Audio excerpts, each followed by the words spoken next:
Nous y revoilà. On est le lundi 9 septembre. Je préférerais ça faire le dimanche, mais ce week-end ça n'a pas été possible. Je préférerais pas faire ça à l'extérieur non plus, mais bon, c'est comme ça et c'est pas très important de toute façon. Donc semaine de rentrée un peu... Bon voilà, il y a eu du merdier quoi, mais j'ai quand même pu écrire. J'ai fini une première version complète et voilà du recueil de poèmes écrit à San Francisco. Bon, c'est pas mal, je sais pas trop ce que ça vaut pour le moment. Ce que je vais faire, c'est que je vais le laisser reposer 2 semaines, ou 3 peut-être, 2 semaines. Puis souvent ce temps-là, ça permet de faire apparaître ce qui est vraiment de la merde ou pas. Il y a une centaine de poèmes, donc c'est chouette. Je me suis pas mal pris la tête sur comment les agencer les uns par rapport aux autres. C'est Houellebecq qui dit que voilà, les poètes, s'il faut les appeler comme ça, se prennent la tête sur ce truc-là. Mais en fait, les lecteurs de poésie, je sais pas, t'ouvres ton recueil et tu lis un truc. Et ça n'a pas autant d'importance que ça. Même dans les fleurs du mal et tout, je sais. Bon, enfin, c'est compliqué parce que on le connaît comme ça, mais on le connaît dans cet ordre-là. Mais je sais pas si l'ordre participe à la beauté du recueil ou si c'est vraiment le poème en lui-même qui fait la beauté du truc. Bon voilà, peu importe, c'est pas très intéressant. Et voilà, c'est à peu près tout pour l'écriture de cette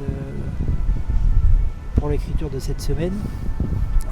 J'ai aussi lu les années d'Annie Ernaux, donc j'avais lu des petits bouts, notamment pour les ateliers d'écriture. Là, je l'ai lu de long en large. Et bon, c'est génial quoi, du mot génie. C'est vraiment impressionnant d'arriver à faire ça en littérature. C'est un vrai monument. On arrive à la fois à voir le temps qui passe, une femme qui évolue. Ça a changé mon rapport vraiment à la vision de la femme, à la vision de la mère. Ce que c'est une femme, ce que ça pense, ce que c'est des trucs. Enfin, moi je vais dire un peu de la merde là, mais enfin ça a vraiment changé sur ma vision de l'autre, ma vision de faire partie d'une époque, faire partie d'une société.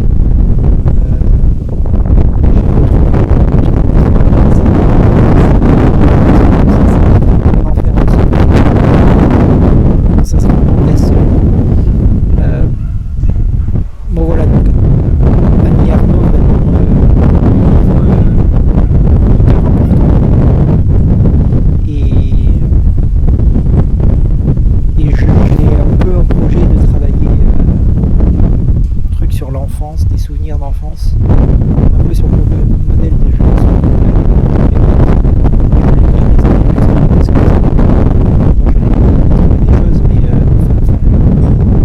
Autant qu'on libérait, qu'on se dit c'est prenable quoi. Alors j'adore et c'est un génie également, mais il y a un truc un peu du protocole, de la simplicité, et on peut au moins prendre le protocole et essayer de le mimer un petit peu et s'amuser là-dedans.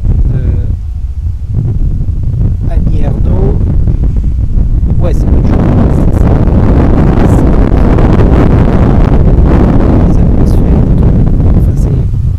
Techniquement c'est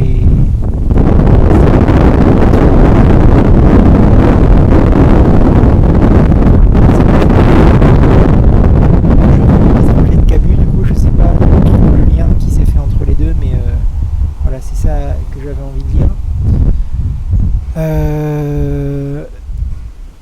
Voilà, je suis allé au ciné, j'ai vu À bout de souffle de Godard, le mec vraiment parisien qui fait sa petite vidéo au jardin du Luxembourg et tout.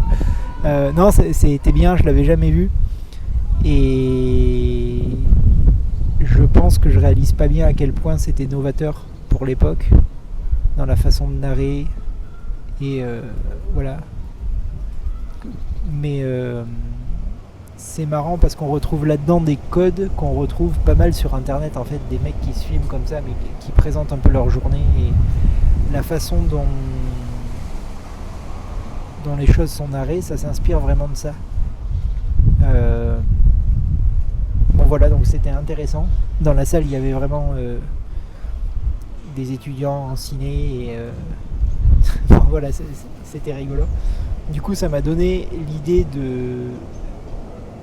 d'un exercice d'écriture qui pourrait être pour chaque séance de ciné, donner le titre du film et décrire une des personnes que j'ai vues dans la salle qui assistait à ce truc là. Et donc voilà, je vais essayer de le faire, je vais voir si c'est intéressant ou pas. C'est peut-être nul, ça sera peut-être je sais pas, mais au moins pour brosser comme ça des figures, ce sera intéressant de faire ça dans un cadre. Voilà. Et donc là j'ai mon après-midi de libre, donc je pense que je vais commencer le gros projet pour cette année. Bon, je vais en parler un peu là, mais pas trop. Ce que je voulais faire, l'idée principale du truc, un peu la lueur de tout ça, la flamèche qu'il faut pas éteindre au fur et à mesure de l'écriture, c'est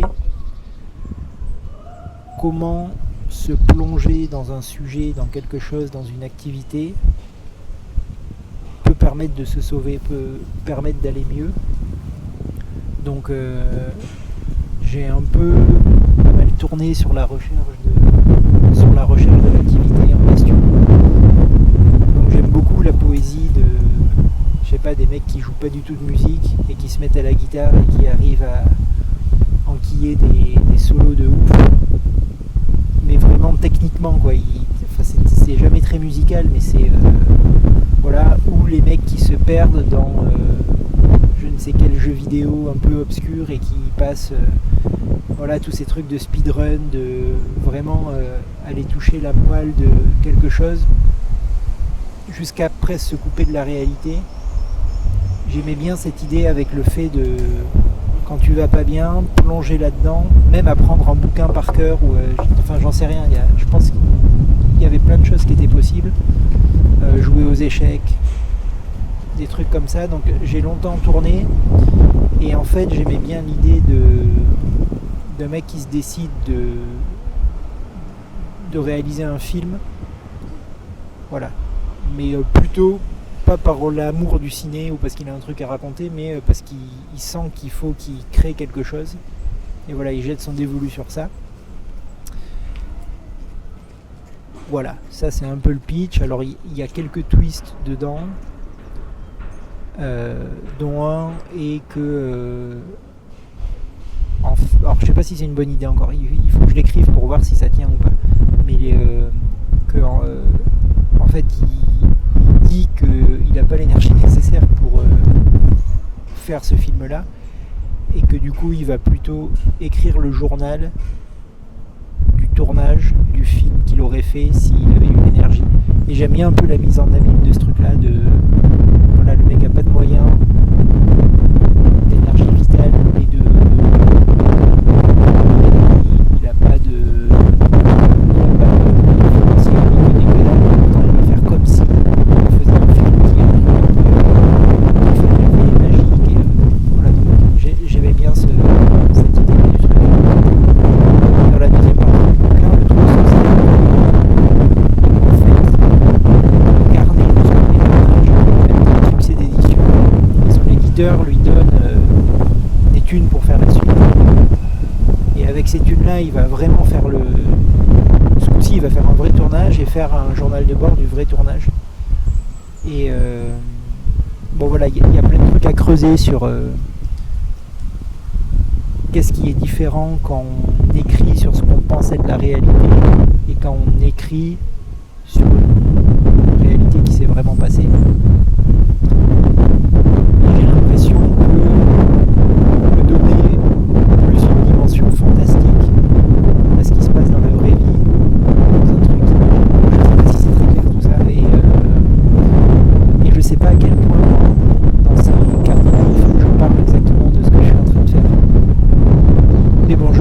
là, rien que le fait de le verbaliser, je trouve encore l'idée intéressante. J'ai eu l'idée cet été, dans certains moments, je voulais travailler sur ce truc de voilà, se plonger dans une activité. Et bon, voilà, je tournais autour sans trop m'en rendre compte. Et là j'ai un peu formalisé ça. J'ai pas l'impression que ça va être un enfer à écrire non plus. Peut-être que ça va être assez amusant, même parce que ça va vraiment être l'idée d'écrire ça sous forme de notes dans un premier temps, de mettre dans la peau du personnage, puis après de retravailler ça pour que ça fasse un livre à peu près. Mais bon, voilà, j'ai lu quelques bouquins sur des cinéastes, j'ai lu des interviews de Lynch, j'ai lu Faire un film de Sidney, je sais pas quoi, là, le fameux bouquin que tous les étudiants, tous les apprentis cinéastes lisent. Donc il y a plein d'idées trop cool là-dedans. Puis j'ai un peu des listes de trucs, il y a des sites internet marrants où ils te proposent tout un tas de trucs pour éviter d'aller en école de ciné. C'est des trucs hyper. C'est des toutes petites pages internet hyper précises sur ok, faut mettre la caméra là, les lumières là. Je pense que ça va être marrant d'explorer ça dans un premier temps d'un point de vue vraiment de la technique, de faire un film. Pour après, dans la deuxième partie, être dans un truc plus du fantasme du tournage. Bon voilà, je sais pas si c'est très clair. C'est cet après-midi. J'ai aussi quelques articles pour le site, je sais pas comment j'appelle ça, que j'ai envie d'écrire. Un sur... j'ai eu c'est mon anniv samedi, j'ai eu un Kindle comme cadeau d'anniversaire l'année dernière. Et ça a complètement changé mon rapport au texte. Et voilà, j'ai envie de parler de ça. Cette technique-là. Et j'ai aussi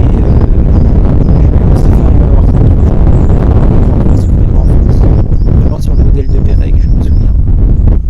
Et j'ai déjà écrit un brouillon du truc, c'est pas terrible. En fait, c'est pas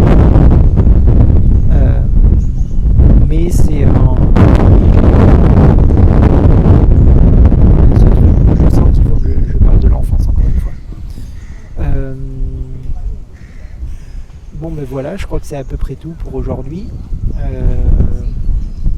Je sais pas si c'était très clair et très intéressant. De toute façon c'est encore en rodage ce truc là et je sais toujours pas trop quelle forme il faut que ça prenne. Voilà. Donc j'essaierai de faire le prochain dimanche parce que j'aime bien... Enfin c'est quand même pas mal de finir la semaine, enfin ou de la commencer là, peu importe, avec ce que j'ai fait la semaine dernière et ce que je vais faire cette semaine. Je trouve ça cool. Ça met une dynamique et ça permet d'ordonner les choses. Et si ça peut faire vivre un peu mon écriture aussi, ben, tant mieux quoi.